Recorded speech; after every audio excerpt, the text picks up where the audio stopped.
E aí, amigo do YouTube, seja bem-vindo a mais um vídeo aqui meu, né? Hoje eu vou mostrar aqui, né, meu recorde aqui no Samp, né, pessoal? O máximo que eu consegui de chegar em dinheiro, né, fazendo manobras, né? Porque, tipo, nesse server aqui que eu jogo, ele vem com 0. Eu deixar, ó... Não, eu não vou deixar porque, tipo, eu tô gravando no celular. Aí o celular não dá pra fazer isso. O recorde aqui, pessoal, nesse server aqui que eu tô, ele vem com 0 de dinheiro, 0 de grana, quer dizer... Ai, caralho, é o bug. 0 de dinheiro, tá, pessoal? Aí, né, eu fiquei fazendo manobras, né, acho que já faz uns 15 minutos. Fiquei fazendo essas manobras aqui muito bizarras. Não é manobras, pessoal. Isso é tipo, peraí. Você aperta Y, Y, Y, Y, e aperta aqui, e só fazer isso, ó. Olha, não é tanto.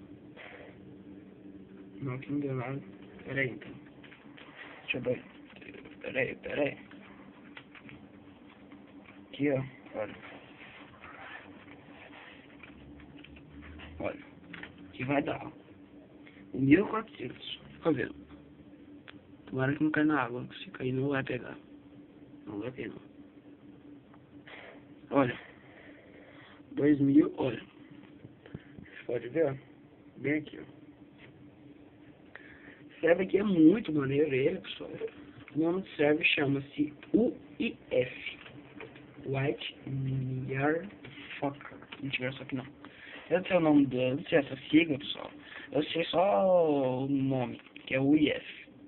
UIF. Olha que maneiro. Olha que zica, olha que zica, olha que zica. Olha, eu vou matar o status do Donald. Olha que carro bonito. Carro bonito. Olha, roubou. Não sai vazado, senão o dono chega. Ai, carro escorrega.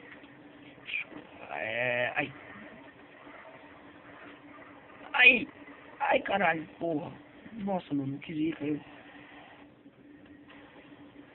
Olha, o cara já tá falando. Ah, o cara não sabe nem produzir vídeo, o cara vai fazer de celular. Pessoal, é por causa que o meu computador, ele não... Mentira, que eu não sei... Que eu não sei fazer vídeo no computador. Também, mentira, isso daí que eu sei é porque eu faço. É por causa que, tipo... Por causa que, tipo, no seus offerings. O cara vai falar, ah, que burro! Burro, morre! Mentira, pessoal. Olha aqui, sério mesmo. Pessoal, esse vídeo aqui tá dedicado num canal aí, né? Chamado Daniel de Moura, né? Meu amigo lá do colégio, né? Só que não que é meu amigo, né? Olha! Cadê? Volta. Acelera. Meu cara lá, né, lá do colégio, chamado Daniel de Moura, né? Pediu pra mim fazer esses vídeos, ó. Atrás. Aqui. Um pouco mais pra trás. Aqui, pra trás. Aqui. É isso aí, galera. Espero que vocês tenham gostado. Até a próxima.